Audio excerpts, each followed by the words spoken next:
That's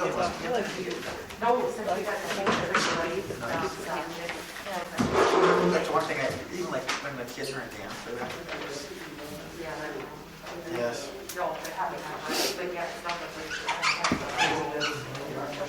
Right. But everything that they're not on the record, like just know it. Fingers crossed, we'll see it before it's all good. Okay, well, maybe we'll talk after meeting, how's that? Yeah, I was gonna say. That's your opinion. Okay, it's 6:30, and let's go ahead and open up the Hillsborough City Commission meeting with the Pledge of Allegiance. I pledge allegiance to the flag of the United States of America and to the republic for which it stands, one nation, under God, indivisible, with liberty and justice for all. Okay, to start off the meeting tonight, we are looking at making some changes to the procedures, making sure that we continuously improve. And it was pretty eloquently put in the banner there a couple weeks ago that we need to bring more order to the sessions that we have to the commission meetings. So tonight, I would like to propose to the rest of the commission that everyone knows now that we're recording the commission meetings and we're hanging the recordings on the website currently. We've sent letters out to both Mark and Jim to find out how streaming might be able to be brought into to the commission meetings, how that would hook through the website, and some of those things. I'm worried about some cyber questions that we want to take and explore, so we'll be following up on that. We think that it's doable and possible.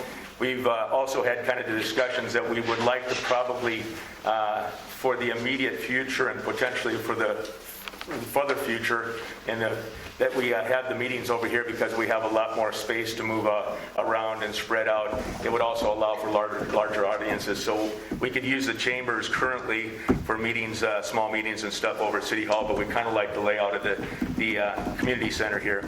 So what I would propose is that anybody that's recognized, and the citizens will have a chance to address the commission at the very end of the meetings, not in the middle. And we would recognize, I recommend that we recognize for 5 minutes. If the commission thinks that another 5 minutes are needed to go beyond that, then with the majority of the commission, we would allow up to 10 minutes. But, starting out with 5, we'll take and control the substance of basically the discussions and stuff so that it's germane to what we're talking about and kind of go from there. So I'd like to get the other commissioners' feedback on that. I think you're on the right track. I agree. I like that thought process. But I think you should officially call the meeting to order before we do anything. I don't think we've done that yet. We didn't want to take and vote on bringing it, But the meeting's already in progress, so. okay. He did at the beginning, he said, I'm going to call the meeting to order with the Pledge of Allegiance. He did say I that. didn't hear that part, I'm Yeah, sorry. people were still I talking. can't hear in my... That's okay. So I think that's there. Could I get a motion basically to adopt these new rules? One clarifying question. Sure. Are they allowed, the citizens allowed to talk on said topics in old business, new business? Because the way you made it sound, it was just at the end. So. No, it would address both, Levi. Okay. Also move. Levi moves, and we have a second. Sean? Yes. Mike? Yes. Dave? Yes. Levi? Yes. And a yes for me. Okay, moving on to... Mike, okay. Go ahead. Yeah, moving on to the reading of the minutes. Has everybody had a chance to take a look at the last commission meeting minutes to take and make sure that they're accurate? And if there's nothing else to add, do I have a motion to take and accept the minutes as written? And actually, you did do an update with the new numbers that Steve put in there, correct? Yep, I did. Okay. I'll second. We have a second. Any other discussion? Sean? Yes. Well, all in favor say aye. We'll just do it that way. All opposed, same. Presentation of bills, the same. Is there any questions about the bills as submitted? I have one question. Not to throw John under the bus, but he had a large bill this month. I know some of it is for Riverwalk. I'm just wondering, are we keeping track of that so that if and when we could bond for it to get, so that we're not taking all this out of the general fund, or how are we planning on doing? Because I don't know that we discussed where the money was going to come from for this project. That's a good question, but it's the normal city attorney's billing, so I assume that we would take it out as needed. A lot of it was East Central Water, I think, was the negotiations as well as the developer's agreement. So there's a number of things that tied into that bill. So, and John's been spending a lot of hours on it. So, And I'm not questioning any of the bill or the amount. I'm just questioning where are we going to, this isn't in our budget for this amount for this year. So where are we going to, I know that we have money to pay for it, which we'll pay on said Twitchell, but where in the future are we going to take this from? Where, are we, if and when the project comes to fruition, are we going to bond to get that said funds back, or we haven't discussed that, and I think that's something that we need to work on, or at least think about before. Not saying we have to do it tonight, but it's one of those topics that we need to figure out. Ashley, could we ask you to take a look at that and figure out where we want to take and pull that money from? Yeah, Julie and I have been kind of looking at it, wondering the same thing, but we still got to do transfers and everything too.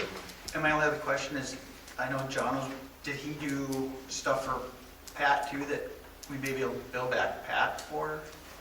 Or is that all pretty much city stuff, John? Yeah, anything that's in my bill is for the city of Hillsborough. Just the city, okay. Riverwalk has a couple of attorneys working on their side of the project, so Okay. That's a good question, and Levi's question is good too, and I think that's something that, your question, Levi, is something we can pose to the Riverwalk people. Generally speaking, when they pay their lawyers and the city pays me or pays on Twitchell,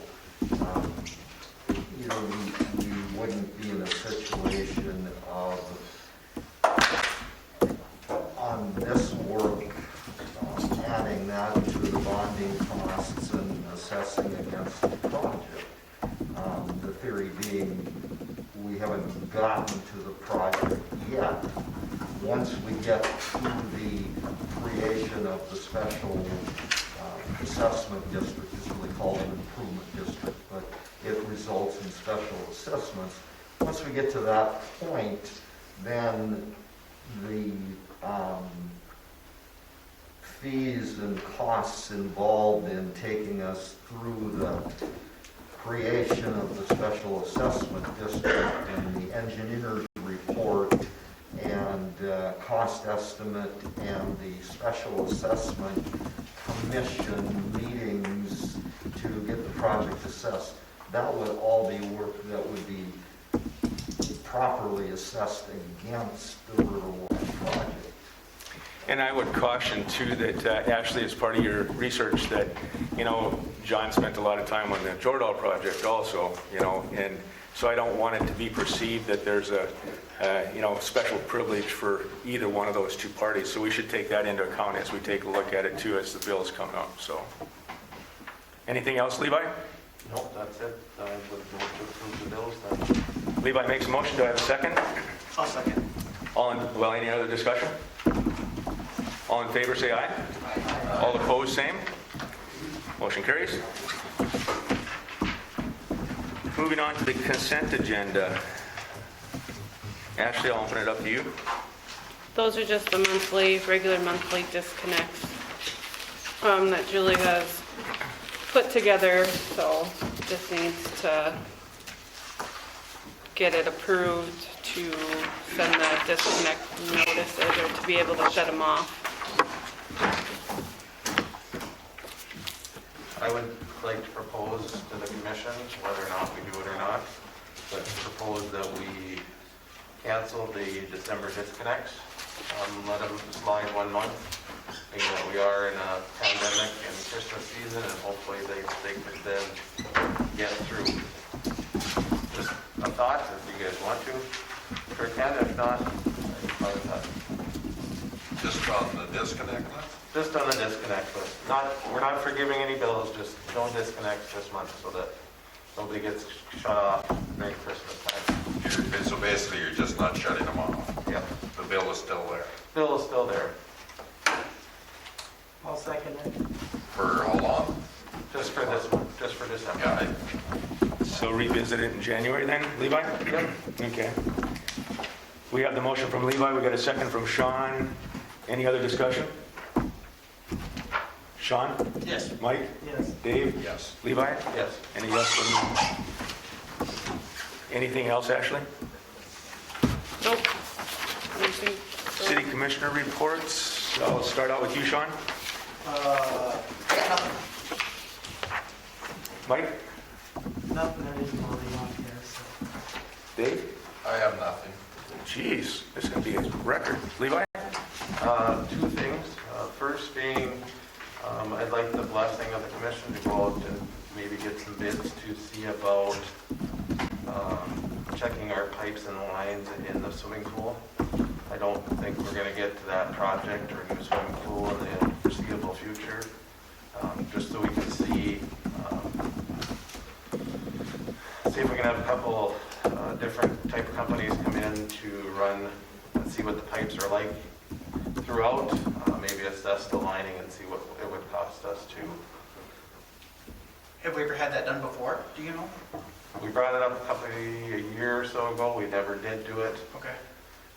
but no, not to my knowledge we've ever looked Have we ever into had it. that done? Jim, is there anything from your side that we have to worry about?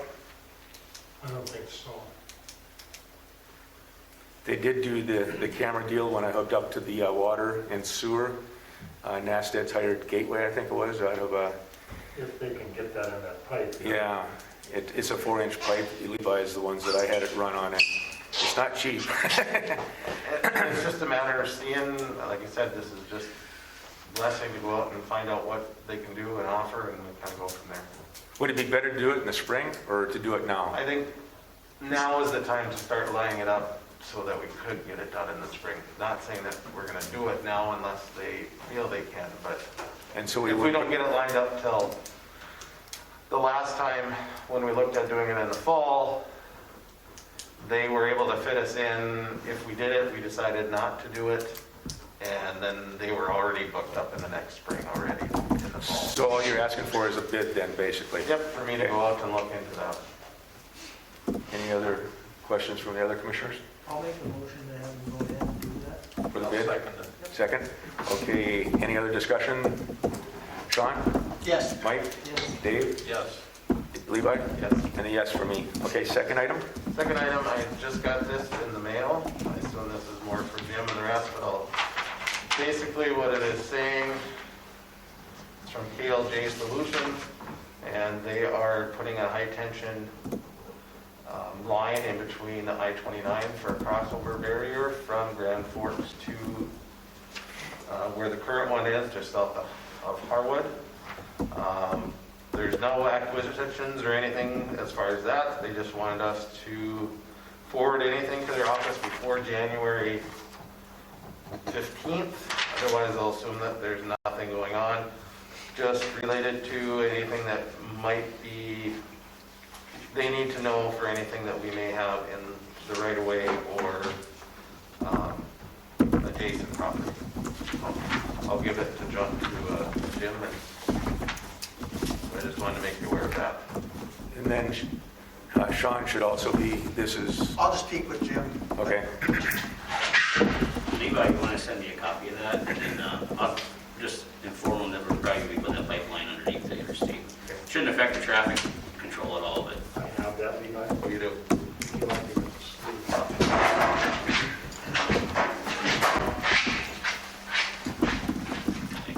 Anything else, Levi? Nope, that's it. The only thing I have from the airport is that we got a request. They're going to come and remove the radar that's associated with the hub net. They're going to take it out to the western part of the state where they're setting up a similar system. Vantis is the new test site. The testing for beyond visual line of sight. So it's going to be unfortunate that we lose the radar. It was kind of a neat little asset for us to use, but I can see where they're putting in the second and third ones where that would be needed out there. So that's all I have. So, Jim, we'll start out with you. I don't have anything except to thank you for the weather we had. We were just debating if it's going to be snowing on Wednesday or not, so. Just curious, Jim, I've had a couple people ask about, we spent, or said to spend up to 100,000 on the electrical, just any projects that we've done so far with that? That we have done. Yep, we have done. Yes. We finished up the Anderson elevator, the railroad crossing, 3-phase line, and got that all eliminated. I will let And you a know. couple smaller projects, got this couple of services, Jordan's fired up. Thank you. I'll let them know. Jim, that's using that co-op, or is it just you guys? With, is it Barnesville? Missouri River, Yeah.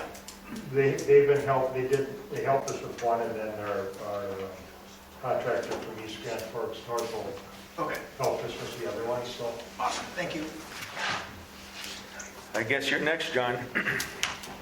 One quick item, Jared did most of the heavy lifting here, but as you may recall, we advertised a city lot for sale. Took us some research and work to get to the point of doing the ad. It is the lot 3, Lot 1, Sergeant's Edition. That's the one with the reserved easement on it, or the presently recorded easement on it. And then we would be reserving the easement for the water line easement. So there is a storm sewer. We have a subsurface water line reserve easement. This project, or this lot sale was bid, and if we're ready to complete the sale, I have documents for the city to approve the transfer then to Joe and Amanda, as they were the high bidders. And what I really need is I need authorization. If we want to proceed now, I need authorization for Terry and Ashley to sign the deed and sign the settlement statement, which I'll catch you guys after the commission, if the commission wants to proceed with that sale. I'll move for the proceed. Levi, you moved? Yep. Do I have a second? Dave, seconds. Any other discussion? Sean? Yes. Mike? Dave? Yes. Levi? Yes. And a yes for me. That's all I have, Terry. Thanks, Sean. Okay, Ashley, it's up to you. And can you, I wanted to just bring up, it's your turn, that we did get an email from Dakota Natural Gas, and they actually made an extra 10 miles, it looks like, this fall. So progress, because of the nice weather, should accelerate the natural gas coming in. I'll be writing a brief blurb for the Mayor's Corner here for the new year, as part of the new year. But it's great news for us that hopefully that natural gas will be coming in sooner versus later next spring and summer. So, Ashley? Just one quick thing, we're still working on the CenturyLink. I know a citizen had asked about where we're at with that, and we are still working on it, and John, Jim, and I are looking into a few items further. That's all I got. Okay. Sean, is there anything, I don't see Steve back there? No, just that he got the calls for service sent in to Ashley, so we have those. Yep. And if anybody wants, I think it's up on the table too, isn't it? No, that I didn't, sorry. So if anybody wants to take a look at the end of the meeting here, feel free to come up and take a look. Okay, moving on to old business. The Goose River Brewery building permit. Mike, with your planning and zoning, so I'm going to turn it over to you. Planning and zoning, a week ago, we approved the Goose River Brewery building permit. So I'm bringing it to the commission for final approval on that. And if there's any questions.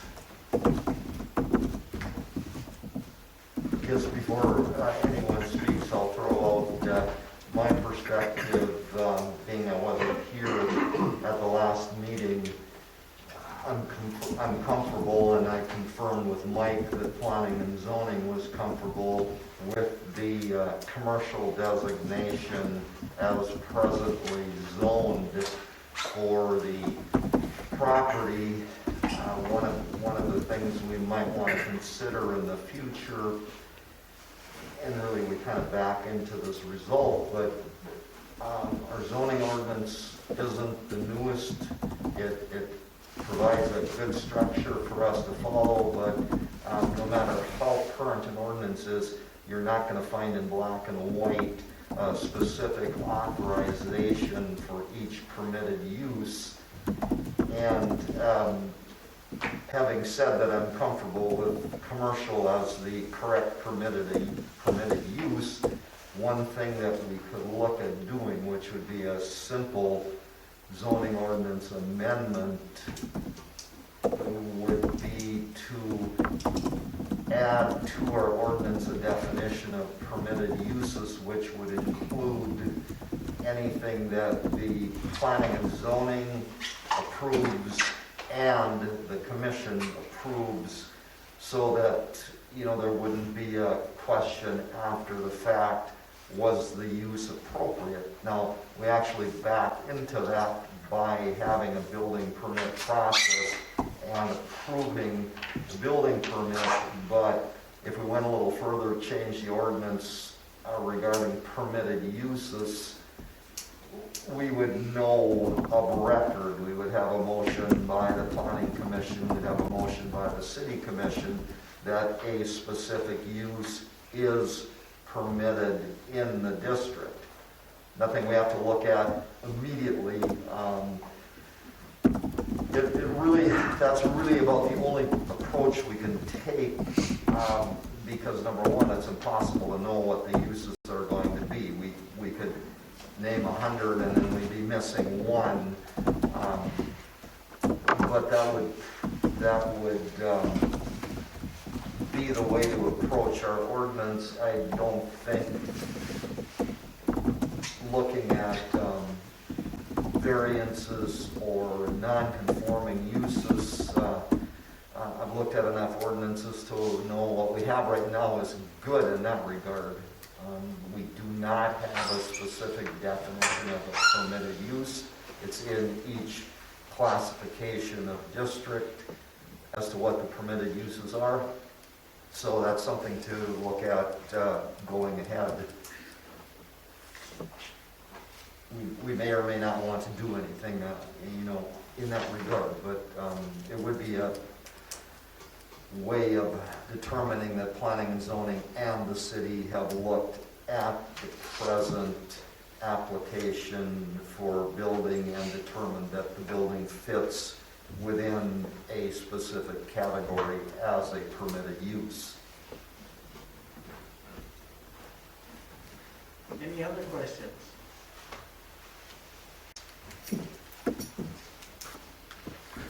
It looks like, I'd just like to clarify for the audience, if you don't know, it was Abentroth Brothers that applied for the building permit, not me. So it was Mike approving a contractor to come in and get the footings and stuff done was the key portion of it. So I just wanted to make sure everybody knew that it was well discussed in the planning and zoning meeting last Monday night. Cemetery mowing contract approval for Mike. Has everybody had a chance to review? Excuse me, Terry.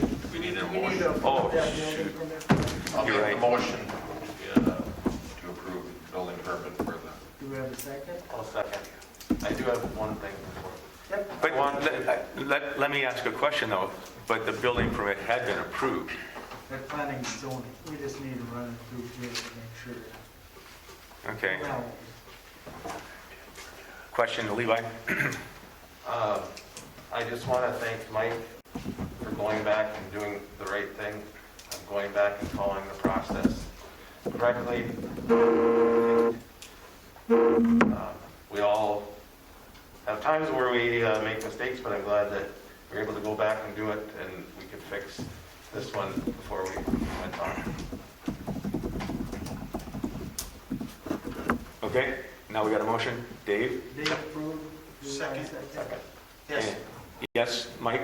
Yes. Dave? Yes. Levi? Yes. I guess I can't vote. I'll abstain. Okay, now moving on to the cemetery mowing contract. I guess that's me. It is that time for a new contract for Mike.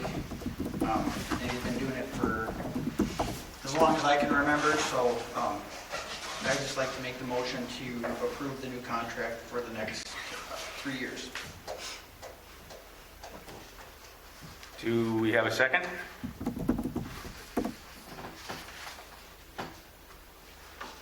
If I could just jump in, Terry, hearing no second.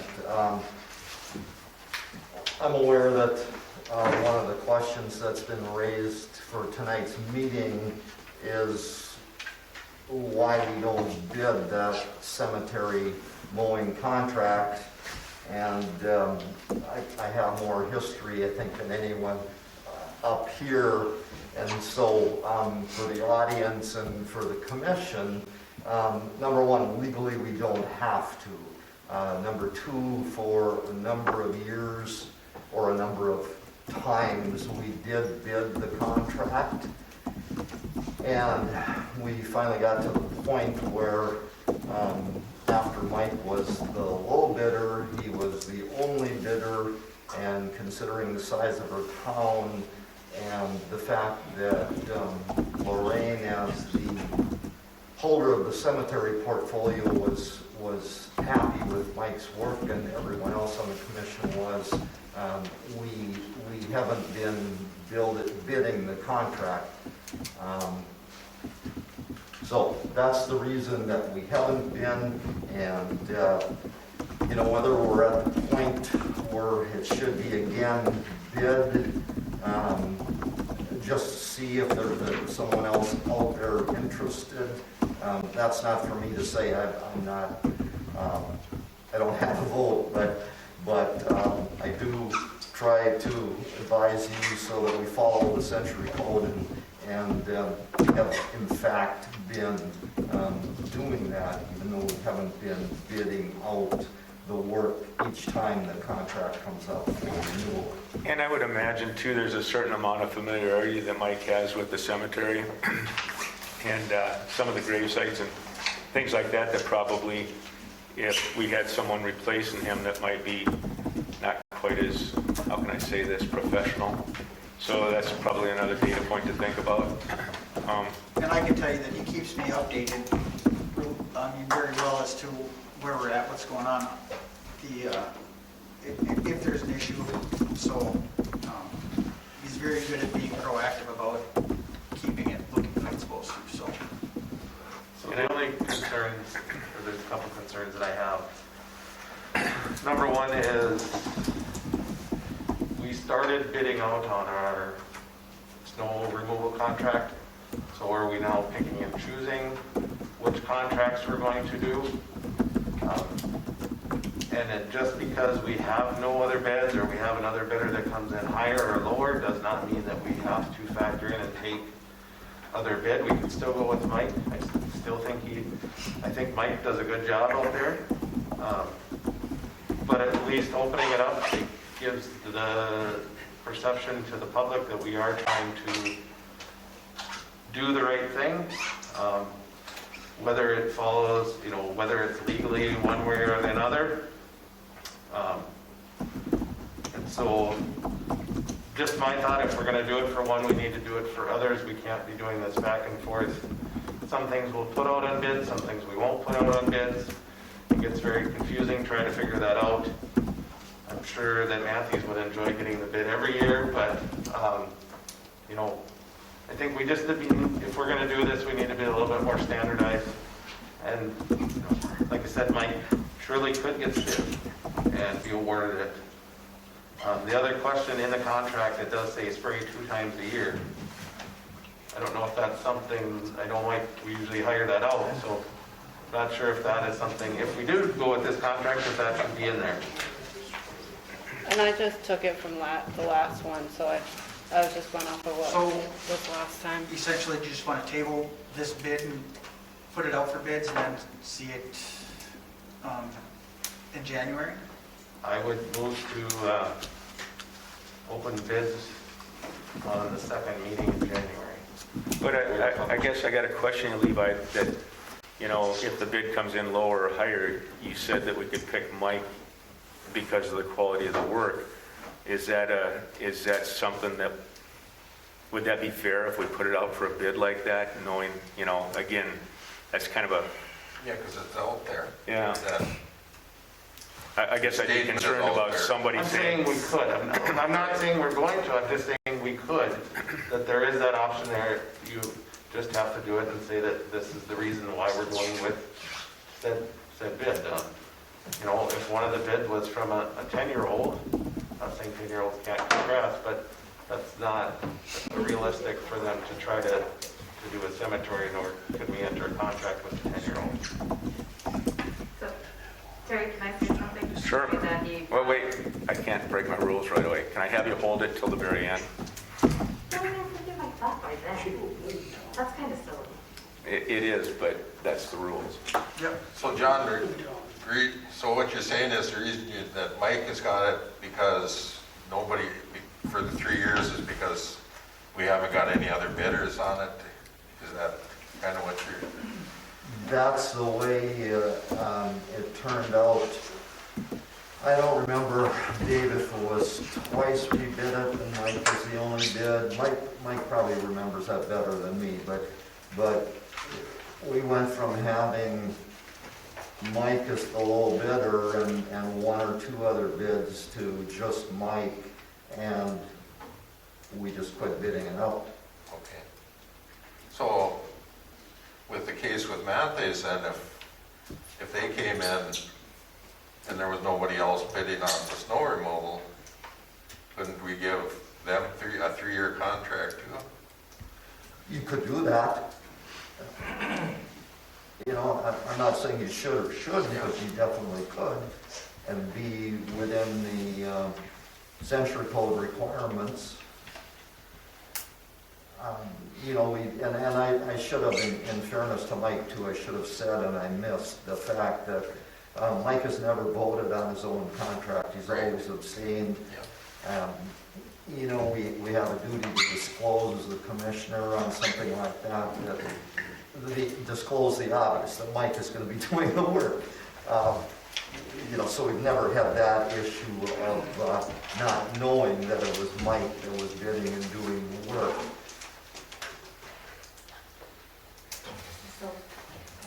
Well, should we table it and bring it up in January since we do have some time to get more input? Do we want to get other bids in it and take care of it all at one time? Let's wait until we get discussion at the end and then we'll decide, come back and before we adjourn, okay? I guess clarification, Terry, that was one of my clarifying questions on the discussion. Was I asked you if the public could talk during the line item business, and I thought you said yes, they could talk, not necessarily just at the end. Yeah, well, addressing them at the end, I guess I don't want to open it up because now, you know, we'd be breaking our own rules, but they will have a chance to come back and address it when we bring it up at the end, okay? Well, No, you had said that there could be a 5-minute discussion from people in the line items. And I apologize that I didn't articulate it right, but that all the comments would come at the end when we open it up to the citizens. I guess, Citizens of the town, I'm asking you, you have to be a citizen to talk to me, right? Yeah? Okay. I guess, Terry, that was not the assumption I had. That's why I specifically asked if they could talk during the specific items, if you were going to grant them, instead of just at the end, because Other commissioners, what do you think? if you wait till the end, we may have voted on it and already done, and then we'd have to go back and change something. Other commissioners, what do you think? Did I make a mistake and go too far? According to the guide that Levi used last time, it says the only time they have a right to provide information is for 3 things. Or they have to be on the agenda, which would give them their time. So, I don't know, if we're going to do everything correctly the way they want, I think we should continue to follow those rules as such. So, either they become part of the agenda or we let them speak at the end. So,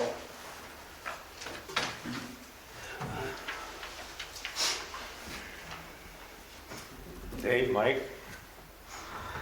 I think we should wait till the end, let them speak. Okay. Get And we'll them keep with this our- item open, Levi, just specifically so that you can get additional input, even though we'll probably most likely table it for January. Okay? Okay, Midwest Inspections. Mike was able to take and give a good presentation of planning and zoning and explain how the new build would be versus the permits that Mike and his team would have. And so, Mike, you want to add any more to the discussions from Monday night? No, I think it would be a good thing to have them online, so these are needed. And again, remember that those costs that he would incur on the inspections pay basically for what he would be doing. We would keep our low building permit costs basically, in conjunction with what you're doing currently with the building permit process. Everything will go through Ashley's. And I just want to also note for the citizens out there that, Mike did offer to take and have one of the other planning and zoning members actually sign the permits, and he could report to the commission, but he couldn't get any takers on that. So he's still the one that would be signing the building permit. So I guess I'd like to have, unless there's more discussion, I'd like to have a motion to see about, or have a motion for choosing Mike Bevins to be the new building inspector for the new build projects that are in Hillsborough. I'll make the motion. I'll second. Second, okay. Any other discussion?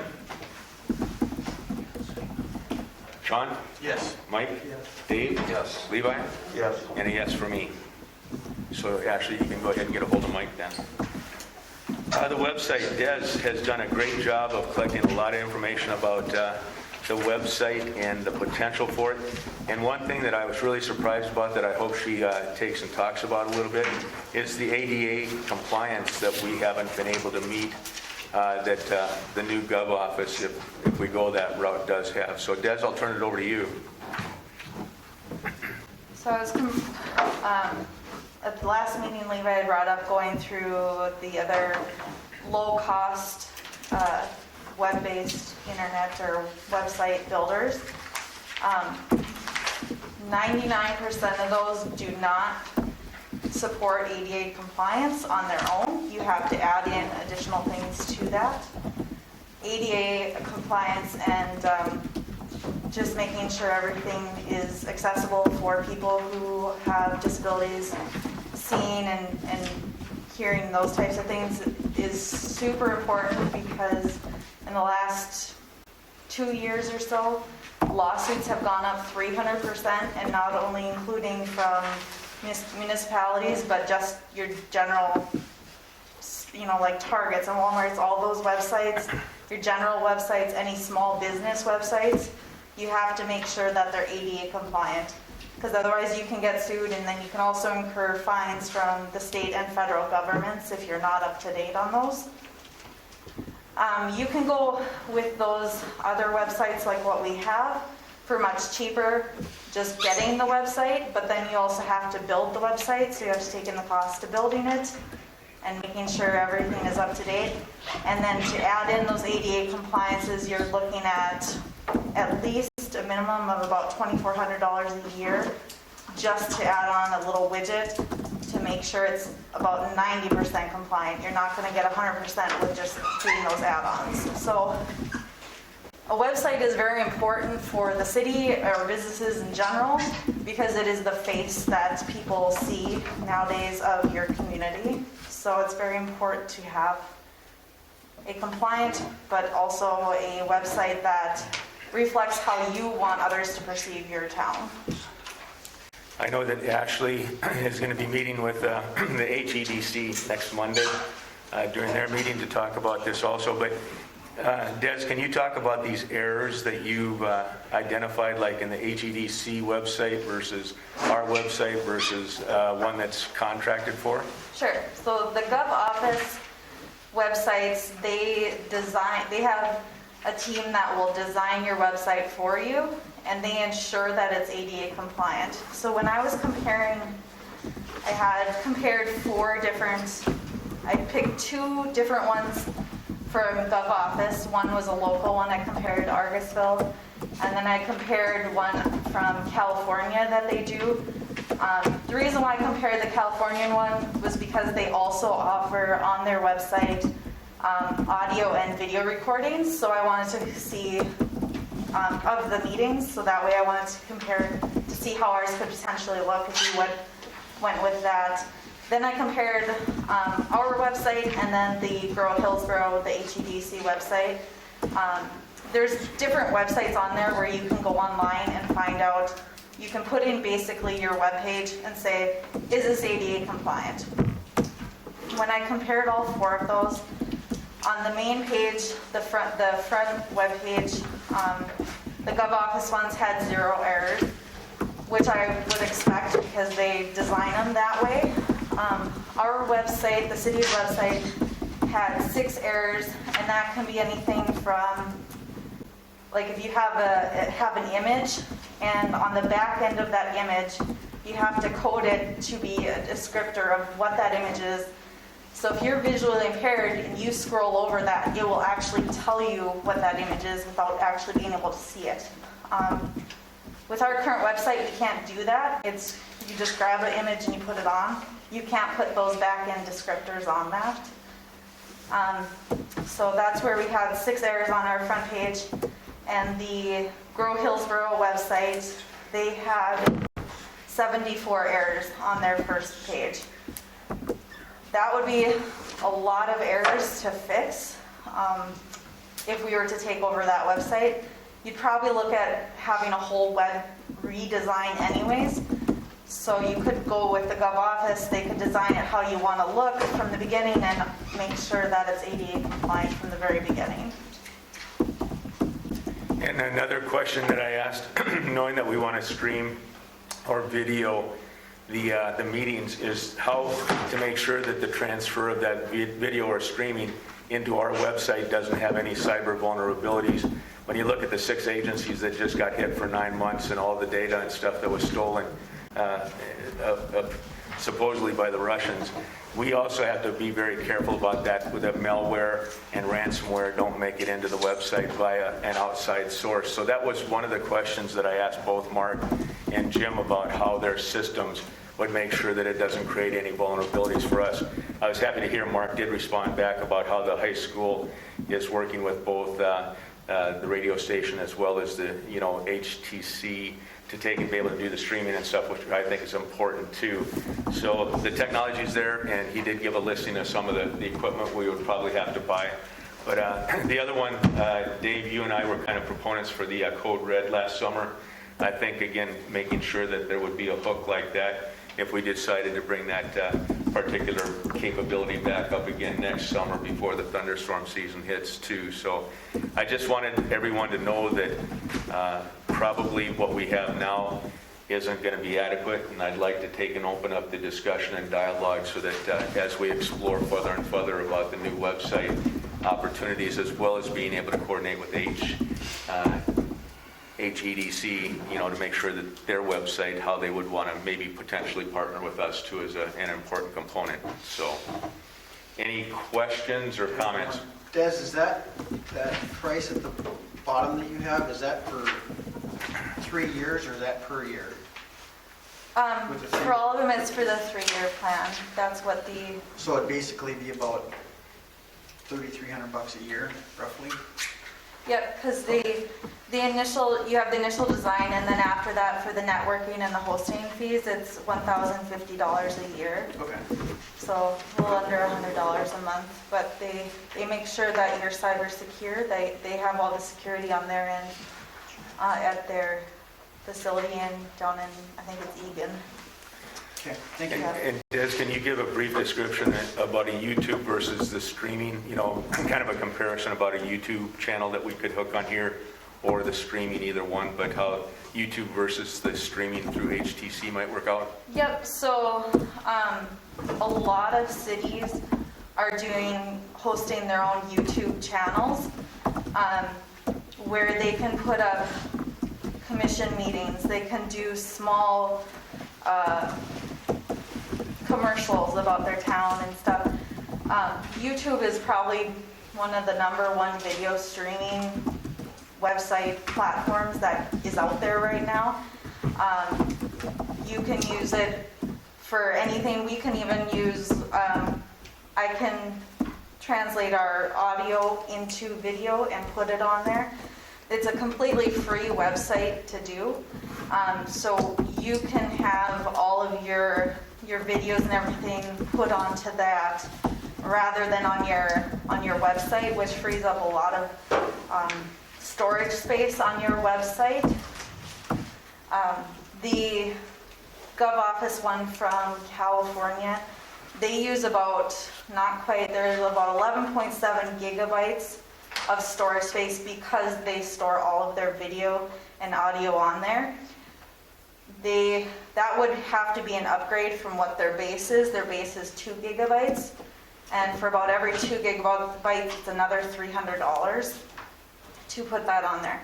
If you had all your video and audio stored on a different platform like YouTube, that would save up tons of space on your website. I added up the minutes from this whole last year that we have on our website right now, and the storage is less than 1/100th of a gigabyte. So you can put a lot of images and content on your website. Saves a lot of space by not having video and audio on there. And again, YouTube is a free one. We could just have a link on the website where you click on that, it takes you right to your channel. If you have time, go to City of Fargo or City of Grand Forks, City of East Grand Forks. They all have their own YouTube channels, and you can look at, they have all of their commission meetings and planning and zoning, all of that. They all have it on their YouTube channel. I would like to, go ahead, Sean. Des would be able to control all of that for us, correct? Yep, you just create a login and you can put it pretty easy to do, but you can, yeah, as long as you have your passwords and everything. Obviously not 1, 2, 3, 4. You want to have it something where no one's gonna guess it. Be secure with your passwords. Yeah, you can go log on. You can even take, if you had a planning and zoning and you didn't have a whole big camera set up, you can record it with your cell phone and you can live stream it right to your YouTube channel. So somebody could be sitting at home watching on their YouTube channel of your meeting as it's going on right then. You don't have to just record, you can live stream videos too. And the cost savings would be pretty extensive. What I'd like to recommend for the commissioners is that this is a lot of great information that Des has compiled here, that we go ahead and table this particular discussion item until we come up next commission meeting, the first part of January. And then we have a further discussion and see if we want to go with a new website with all these new, again, I think the liability issues and stuff that we would negate by going through an official site would be worthwhile. But I think I would like to recommend that you have enough time to digest all this new material. Does that fit for everybody? I agree. Okay. Thanks, Des. That was pretty awesome. I didn't know there was anything about ADA compliance on here until you told me about it this week, so good job. Okay, moving on to AE2S. Steve, you got some information for us. Yeah, this week we had a representative from the USDA come to town. I guess with where we're going at with this USDA part of the funding for the water and wastewater project, there's the financial side and the engineering side. And as far as the financial side, we had a representative from the USDA come this week, and they wanted to tour the sites to get familiar with the project. And then they wanted to sit down with city staff and visit some of the city buildings and go through some of the financial stuff they're still working on. And Julie and Ashley are, still contributing some of the financial information to them to provide to their underwriters. So that hasn't been approved yet, but they're working on collecting all the data for the underwriters and working towards that part of it. And as far as the engineering side, we got approval of the preliminary engineering report And I brought 2 copies with me today. I was gonna leave one in City Hall and one, Jim can take one to the shop and have it at the shop in case you guys wanna read through that out there. I also emailed out a PDF file of it, because it's a pretty big document, so everybody should have access to that PDF document. If anybody else wants a hard copy, let me know. I always print another hard copy. So since the preliminary engineering report was approved, then we moved on to the engineering agreement, and I sent out a copy of the engineering agreement, which is the USD or EJCDC engineering agreement, which is 69 pages. There's a lot of data in there. I kind of went through some of the information with the cost estimate and stuff for the engineering. Them total dollar amounts were also represented in that $1,080,000 for the engineering contract, or the total engineering project, or the construction project, I mean. So that number is represented in there. So there's 3 documents. One was the engineering agreement.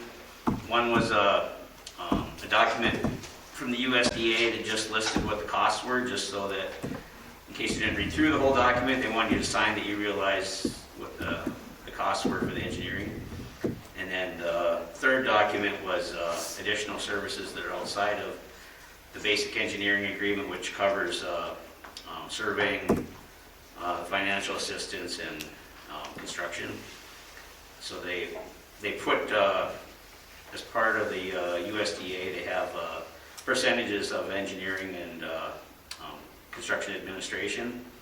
So them percentages are called out in this agreement, and then additional things like surveying and stuff is above and beyond what that agreement is.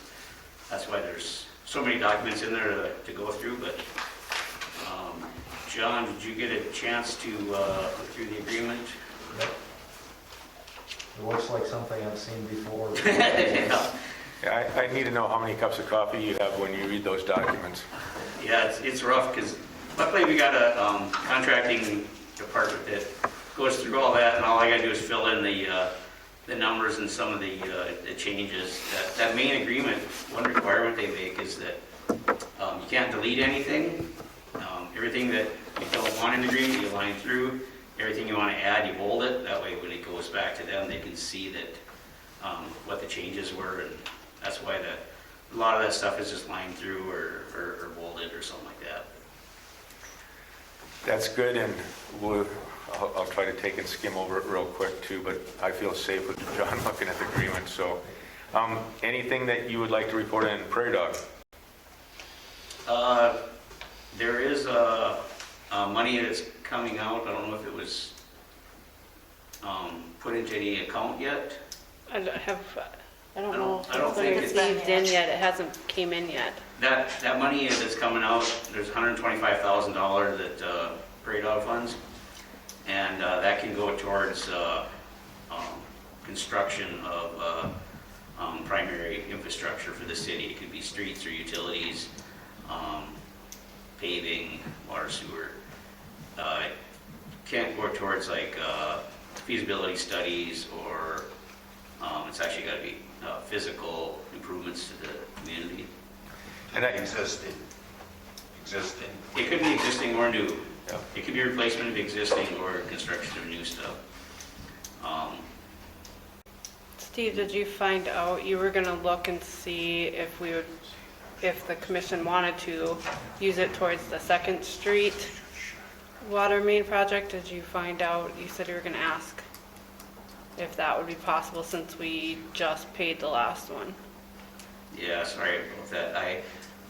I asked the question, and I asked Abby about that, and she was going to follow up. She didn't know how far back it can go to pay, because you can't use it to pay off debt. You only use it to pay off the new stuff. Well, it's not really debt, because you might have just paid it a couple months ago, but she didn't get back to me, and I forgot to follow up with her again. But And I did ask Steve too, is, if it's going to be like the old Prairie Dog where you get a yearly installment, or if this is just a one-time good deal, and then this biennium they'll take and look at it again. But and Ashley's point, the 2nd Street project I think went over higher than we expected it to. So we're trying to juggle some of the funding for that. So But the plan, I think, is we just roll it into next year, we can save it, and then we make a decision as a commission as to how we want to take and allocate that out and kind of go from there. So we'll have time to, we're not going to lose it. It's No, just you that, can carry it over. Yeah. Okay, anything else, Steve? Nope, that's about it. Thank you. Okay, now we roll into the new business, and, again, I'll take and give you a chance to, give your concerns or your opinion, so, Bambi. Now I forgot my thought. But one thing I have with it is owning a company that would be one that would more than likely against my best wishes be bidding against Mike. Listening to the discussion, to me, it seems like it would be pointless to put it out for bids if, one, the commission wants Mike to do it and they're happy with it. Why would that make me think that I want to go through all that work to submit an official bid when who you have is doing just fine? I mean, nothing against Mike. I have no issue with him taking it or whatever. It's just the idea of you're ready to give him a 3-year contract, and then you have somebody else saying, well, we can get bids, but it doesn't mean we have to take them. It's like, it has to be one or the other. If you take bids, you take the lowest bid that has the best reputation, or you just pick who you want it to be. You can't have it both ways, is what I'm saying. And like I said, I could care less about this because I hate mowing cemeteries, but I'm just saying you have to pick a path. Either just give it to Mike for 3 more years, or be sincere about putting bids out and saying, as long as we can't come up with a reason why we can't give it to you, you are the lowest and you take it. Okay. It has to be one or the other. Point well taken. Any other questions from the commission? But again, Mike is doing a fantastic job. Okay, thank you, Bambi. Okay, anybody else that wants to raise a question? Gail, 5 minutes. 5 minutes, well, I'm on the clock. So first off, I want to thank you all for doing all the work to try to create some organization. I realized that the last meeting got a little contentious and out of hand, and I'm not sure for how long that had been actually going on and boiling in the background, but my concern, and the reason that I'm here tonight is in response to the letter that you've written in response to my letter. So let's all write a letter to the editor this week, right? I do believe in process, and part of the process, I understand you're right within the letter of the law to be able to either allow people to speak or not allow people to speak at all, and in which order you would have them to speak. I do know that from past experiences, when I've sat on boards and I've had to vote on issues that I've had to defend, the most important thing was having the public on my side about it. And the times when I failed to do that was the times that were the most painful. So by leaving all the public to discussion to the very end, I fear that you are setting yourself up for a long haul of back and forth adversarial relationships between the public and yourself. I feel that the public has valued information that they can bring forward at the time that you may be voting that you may or may not be aware of. I realize that this information can come in a way that is consistent for you and brings value to what it is that you are going to decide on, what you're going to vote on. And I would just hope that you would reconsider and not go to the extreme measure of, in essence, almost punishing the public for wanting to be involved and engaged. Government is all about engaged individuals and all about engaged public. And so what I would hope is that as a commission you would all talk about that publicly, and that you would arrive at conclusions that would allow the public to be a part of the process, not the antithesis of the process. And one of those is Mike Kress, and I have absolutely nothing against Mike Kress or the job that he does as a mower.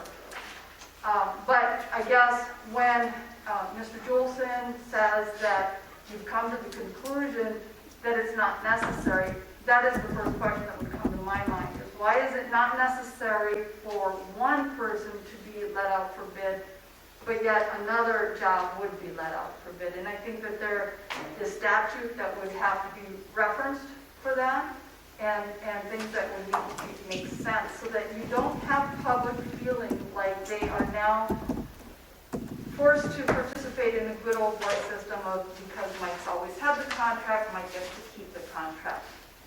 We've all been there. We all know we don't like the way that that feels. So I guess that's all I have to say is number one, thank you for listening to the basis of what protocol, how important it is, and how meaningful it is in building relationships between yourselves and the public. And I would hope that we can continue to tweak on that so that the public can be a bigger part of what you're doing as opposed to an adversary in it. Thank you. And Gail, if I could just kind of, if there's something that really you would like to discuss that you don't want to wait to be recognized at the end, I think we're all open to having that brought into the agenda so that we can specifically address your concerns. It's just another viable opportunity for any concerned citizen that if there is something like this particular instance you could have called up, we would have been glad to put you on the agenda as a specific line item, and you would have had a chance to address it at that point. See, I wouldn't know until I sat and listened that, oh, I actually do have a question on a particular item, just as, you know. So, I mean, I'm saying in the organic nature of a business construct like you have, an organizational construct like you have, I understand that you need to keep order, and I respect that, and I think that we need that. But I also feel really strongly that there is a way that we can involve the public, and it can still be organized, and it can still be valued by both. And that's what I would hope that would happen. There's no way that I'm going to look ahead on an agenda item and necessarily, unless it affects my life directly, I'm not necessarily going to know that lawn mowing is an issue for me. After I listen to it, and if you had already voted, it would be too late. There's no recourse. And I think that's another reason why we tabled it tonight, so. Okay, you got one more reattack. No, when you said to get on the agenda for that, okay, so I called City Hall today to get the agenda because I had gotten an inkling that there was supposed to be a lawn mowing thing on here. But based off of what you had on the agenda, you would not have known that this was what the discussion was going to be. I told my husband and father-in-law not to come because that's not what the agenda made it seem like it was supposed to be. So how would I have known that you weren't going to be putting it out for bids? Then the agenda needs to be a lot more specific if that's the route you want to go. Well, I don't want to put words in Ashley's mouth, but if you, Bambi, would have said that I have an issue about not having the lawn mowing on a bid, we would have added that to the agenda. Oh, no, I didn't have an issue. I didn't realize, when I looked at the agenda, I just thought, oh, okay, yep, Mike already has the contract, it's not a big deal. So that's why I wouldn't have known that it was going to be a conversation about that it was no bidding or anything, just based off of looking at the agenda. So trying to get on the agenda when you don't really know what's going to be talked about doesn't help much. I guess I'm confused. You knew that the mowing for Mike contract was on the agenda, right? Right, according to this, it just said renewing the contract. So what I'm trying to say, Bambi, is that you could have said, well, I would like to take and have an issue about bidding for the contract as a side issue, and we would have added that on, and you'd have had a platform then for you to take and speak about But we didn't know that we had to have a platform to talk. Well, now we clarified it. Today is the learning curve. Well, right, I'm just saying Work in that progress. Yep. the agenda needs to be maybe a little bit more specific, not just a general, website. That's the only thing it's be a little more specific so then we know if we need to be put on the agenda. And I think you would have answered any emails or calls if you'd have got it about how to Yes, proceed. but we now. didn't know that was the case. That's why I'm saying in the future then. Okay. Rick? Well, first of all, I want to applaud you for your efforts to have a better meeting with more control, and same with the commissioners. I told myself when I come up here tonight, I'm going to hold back, and I am. And my comments to you and the commissioners is this.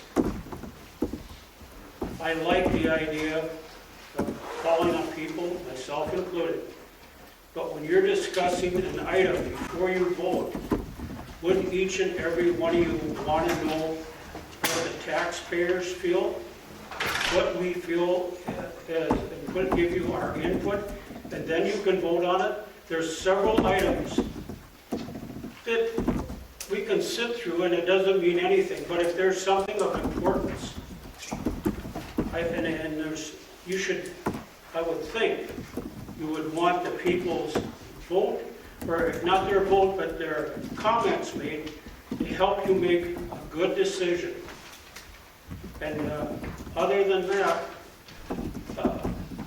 let Mike do the mowing. I've known Mike for 40 years, and I know whatever Mike does out at the cemetery is good. Lorraine said that. But even on his own behalf, so that you don't have this feeling that, well, we're just going to give it to him. If there's somebody out there that can do a good job and wants to bid it, let him bid it. And if he's hired, he's hired. If he isn't, you can review it and vote on it. But I just think, you know, so it isn't like somebody's saying, well, what's the sense of voting on anything for the city? They give it to whoever they want. But I'm going to leave it at that. But my thought is, my only concern here is, I think we got a good bunch of commissioners, and I think it could be, if we were allowed, every meeting I've gone to here in the past, when they talked about something, Chuck, you were on the commission, the mayor would say, does anybody out there have anything to say about it? They'd give the commissioners a chance to hear it. Then they can vote on it, but then at least they have the input, not after the fact. And I'll leave it at that. Okay, point well taken. Again, I think this is our, work in progress too, that we're always trying to take and do good improvement on it, so. Yep. I'll try to make it short. Not trying to correct John Jules or anything, but talking about bidding. When I was on the commission, we had an independent operator, much like Mike, had the garbage contract. Had it for about 8 years, bought a new truck, 5 months later the contract was up, and he had to raise his bid because he wasn't coming out. So we bid it, we gave it to a lower bidder. He was my best friend, he still is, well, maybe not now, but bidding is the right way to go. I don't care if you like somebody or don't like somebody, it's the fairest way to go. Then 5 of you can sit there and resolve between you, or 4 of you can, who's going to do the best job, or who can we depend upon, or what does somebody else have to offer that's not being done right now. In asking the question, I didn't get an answer when Levi asked it, did lawn get sprayed out there twice this year? Did who? The cemetery, did it get sprayed twice? That was part of your contract, ain't it? Today is the first time I've heard of that. When I bid this job, I bid it to mow and to string trim, and that was my bid. And that's the first I've heard of anything going on with spraying. First of all, I'm not qualified to spray. Secondly, we always have commercial sprayers come in there and spray it in the fall. My question, and I don't want to interrupt because I got called out for that the other day, did it get sprayed is all I asked. I don't care by who did it, if you hired somebody or if the city did it or who. It didn't get sprayed this year. That was my question, because it makes a big difference who's mowing out there. If you got cactus, brush, or whatever the next year, somebody is dropping a handle on that. If they don't stay on top of it, then don't handle it. One question I gotta ask, I know this is getting geared right after the Fargo agenda. I've been to Fargo meetings a number of times for different reasons. I didn't hear a clear-cut reply. Like a week ago or 2 weeks ago, I asked to be on the agenda, and thank you, I was on the agenda, third item in. But if I wanted to comment, like everybody's saying here, on a vote on the cemetery, I wouldn't have even known it was gonna come up for a vote. We gotta be able to talk a little bit, and I mean, you gotta control it, because I'm probably the worst one in the group. You gotta control what's going on, but I noticed at the one Fargo meeting, they had 5 people on the agenda. Of course, 3 of the 5 had different line items, but the first and last one, which I should have really planned it out, was on the same particular patching job, but, Are you talking the virtual meetings that they're having currently where people can either do it virtually or they'll have a no, certain amount that come in? I haven't been to a meeting for a year. This was back 2-3 years ago when I had property in Fargo, and I had a concern to be there. In fact, at that time, the spokesman right from Kelso, right down the road here, was a spokesman for the group. But all I'm saying is you've got to get input and limit them 5 minutes. I don't care. But if a person, per se, and the mowing contract seems to be the issue on today's thing, down there, Mayor Mahoney or the old mayor, is there a question from the audience? And he would take it, but he would cut them off awful short. But at least they could raise what question they had. I jump from one thing to another, so don't pay attention to me. Chuck, what we'll do is we'll get together as commissioners and we'll find out if there's a compromise that allows input on specific line items that might be of concern to the citizens. I'd like to go back to John, though. Legally, if I remember correctly, and Jim, you were kind of the one that on this, but anything that's 150,000 or less, we don't really have to bid out, if I remember correctly from previous meetings. Is that kind of the standard? Well, that relates to construction jobs and things like that. Depending on what's being done, there's all kinds of criteria. If it's a public building, for example, and then there's an amount, and there's, Steve wouldn't have left, he would have confirmed that not only is there an amount, but whether or not you have a professional engineer. You get smaller jobs, like the mowing contract, and you get the city our size, and there's a specific century code exemption for under 10,000 people when a commissioner has disclosed his personal interest, which, as I said before, is obvious when Mike's going to be mowing. So there's no... Everything is not the same. Bidding the snow was a choice, just like bidding the lawn contract would be a choice. We didn't have to bid either. We don't have to bid either. I'm not trying to give you an evasive answer. It's a different answer depending on the project. Okay. Well, I'd appreciate more input as we go forward to talk about this contract in January. So, real quick. If I can just say, you'll never be wrong in opening it up for bids, though. I mean, if you're going to default, I just think it's much better to default on the side of opening up for public input as opposed to not. The message that you send is clear then. And if it's consistent, there's no question. I guess the only thing, being a county employee, I know that they have, when they do their agenda, you get to talk, you have your appointment time, and you speak, and that's it. So I think if you want to be on the agenda, I mean, that's just my perspective, is if you want to speak, get on the agenda. It's not that hard to do. It's just a phone call. So if the county commission does it, it doesn't have any issue. I don't know why it would be an issue for us. Okay. Rick, real quick. Yep, I heard what you said, that this isn't the county commission, and the county commission people travel a ways to get there because there's more than one area. This, to me, if you don't like it, Sean, I mean, that's up to you. But wouldn't you rather make a decision and listen to the people before you made it?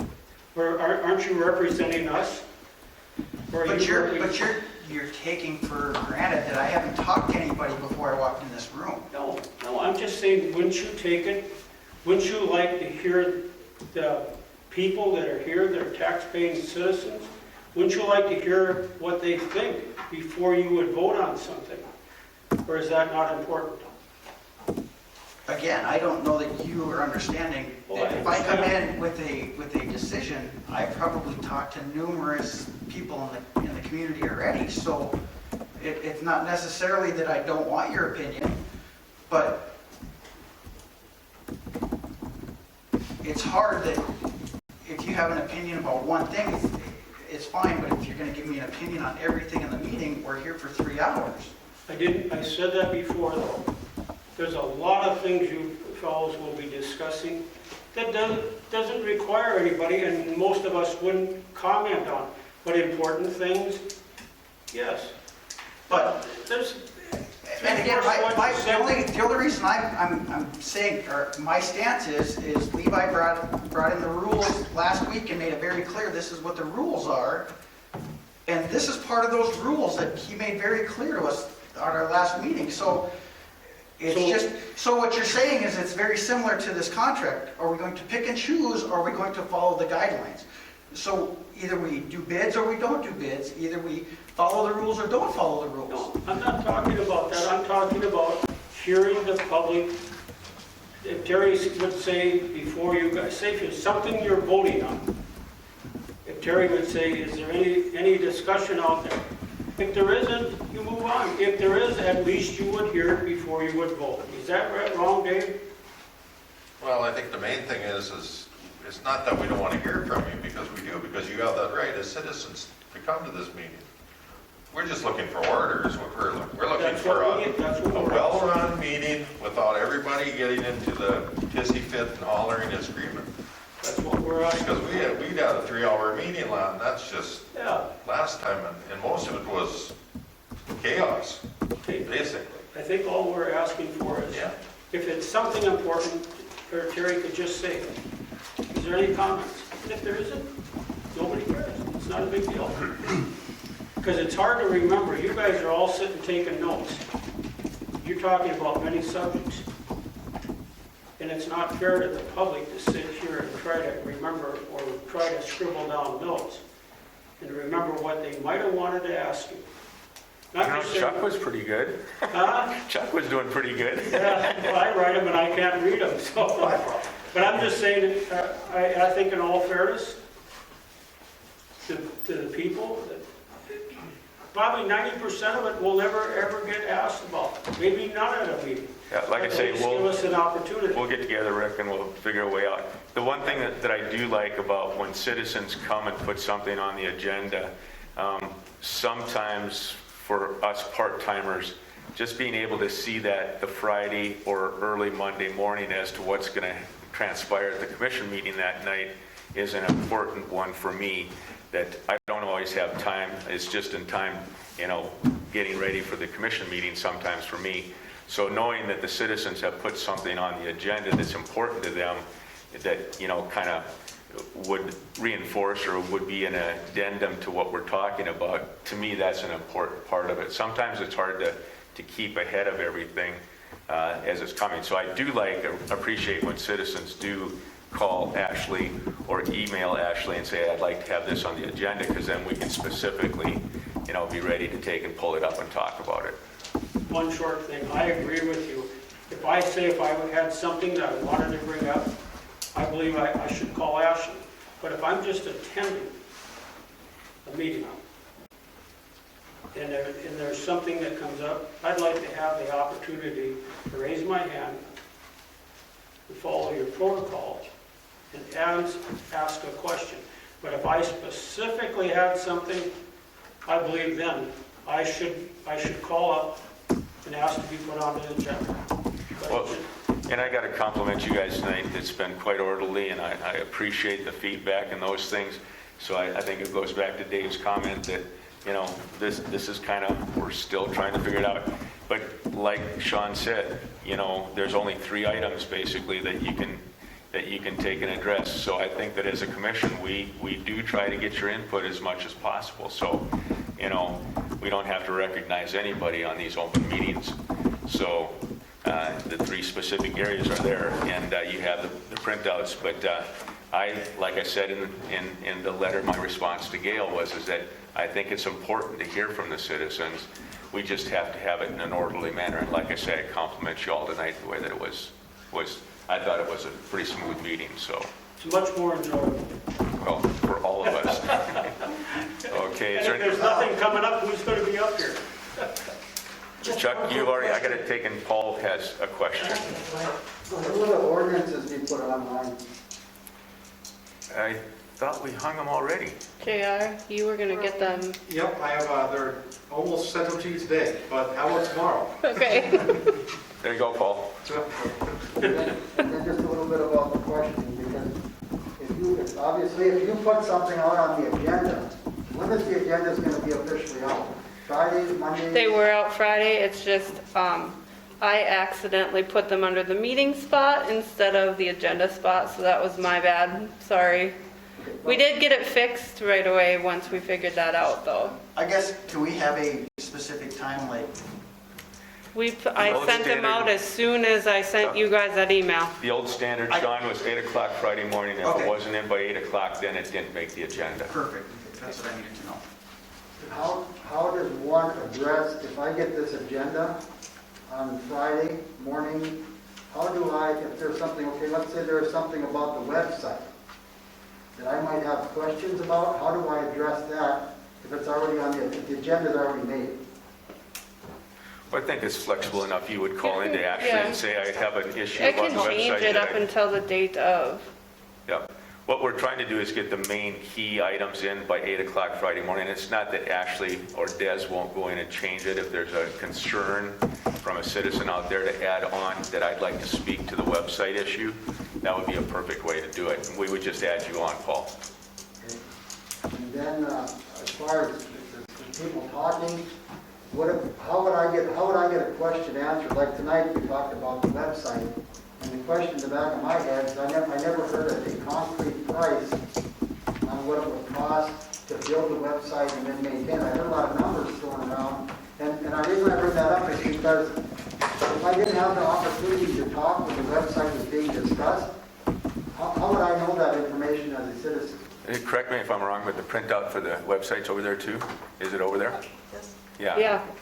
So if you take and grab it, Paul, it's the last two lines there. The prices are on there? Yep. And you split that. That's my thing, is that's for example, if I have a question on something, if you're talking about it and I have a simple question, I can't even ask it. That's why I hope that the council looks at some way to address that issue. Now, Sean did ask Paul about what the price would be over the 3 years, so he did ask Des that specifically. Yeah, I know that, but there was more than one number going around. So Okay.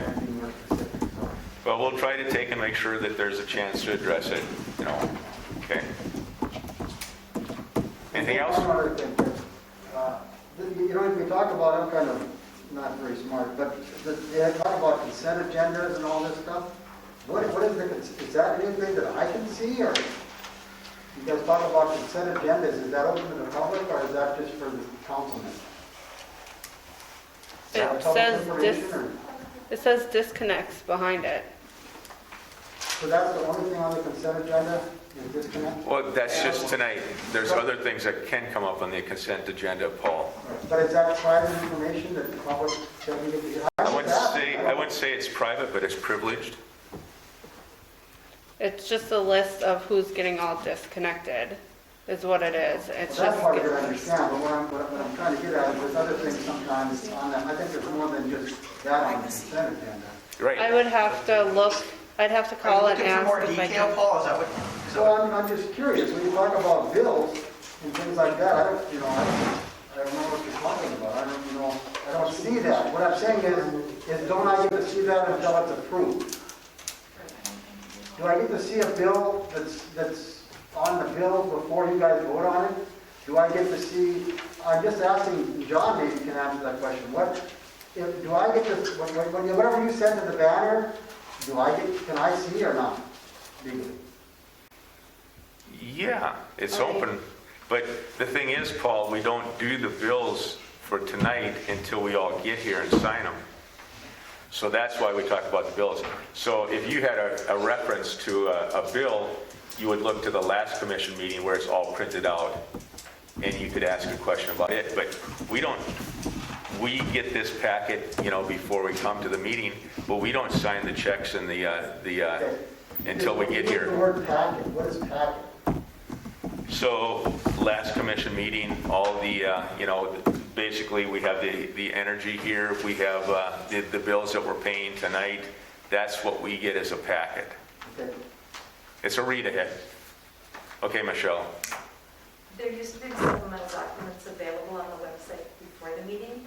They usually went out with the packet on Friday, but I wasn't able to find them on the website now, are we? I haven't been putting them on because some of the stuff that has been sent to the commissioners actually has personal private information on it. And we didn't feel that that was appropriate to put online, like addresses, and there was one time that there was something to do with an address, and so no, I did not put that online. I can talk to Stephanie at the state of NDLC and find out if I'm able to do that. So this is changing what was being done previously. There's a lot that wasn't being done correctly that I'm finding out now after the fact, so we're trying to get it right, so I will talk to her. Pat, is it? Pat, sorry. I don't know if I'm on board or not here, but I got at a meeting, maybe it was the last one or the one before, you mentioned rebates. Did you ever resolve where you were going to put those rebates? I didn't get a rebate. Like electrical rebates or any rebates that you get? Oh, she's talking about electrical money you put into the electrical. Or are you talking about the EV charging, the way that we No, run the she's talking credit? about That- that lump sum we got back from MRI. Right. Oh, I think When the electrical company gives a rebate or something of that nature, what do you do with that? it just went back into the electrical fund. I well, we believe didn't is take where all of it. We Julie- took 100,000. Levi made the motion to take 100,000, put into the infrastructure so that Jim could Oh, yeah. go through that packet. There was all kinds of things that were identified as shortfalls for our electrical infrastructure. So $100,000 was made available to Jim and his team and Missouri River Services, Energy Services, to come in and do those fixes. So that was that packet probably a month and a half ago. It's been quite a while. But we got that huge packet in PowerPoint about all the deficiencies that we have in our electrical system. So, like I say, Levi made a motion, we transferred 100,000 of that rebate, that 10% rebate back, and it went in for the electrical. And that's what, when I think Levi, did you ask the question about or somebody asked the question about what projects had been completed, and that's kind of where that money was being used for. Okay, so it went back into electrical, to pay bills for electrical updates and all the rest. Yep, and most of it did.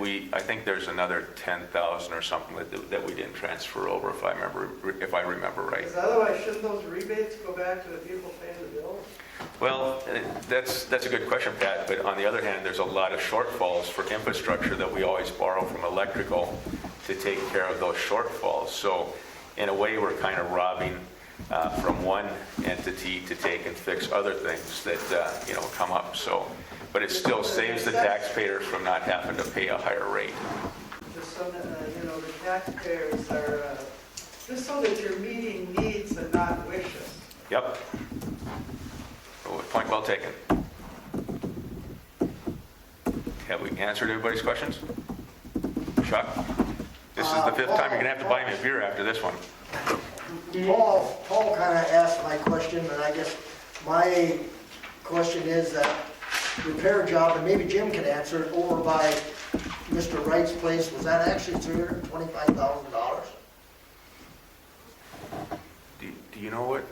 Mr. Wright's place. Yeah, down the street from where you live? No. Well, it shows That was Second Street. That was the project over on the west side of town, Second Street, Okay. northwest. That's very good, I'm glad to hear that. Yeah. And the specials are already out on that, so I got billed for specials on that one. So, Yeah. yep. Can I have a motion for adjournment the way it looks? Dale, did you have something tonight? Dale, did you have something tonight? Oh, I thought he did. Well, I'd like to have a motion for adjournment. So moved. Second? Second. Got a second? We're adjourned. All in favor, say aye. We're adjourned.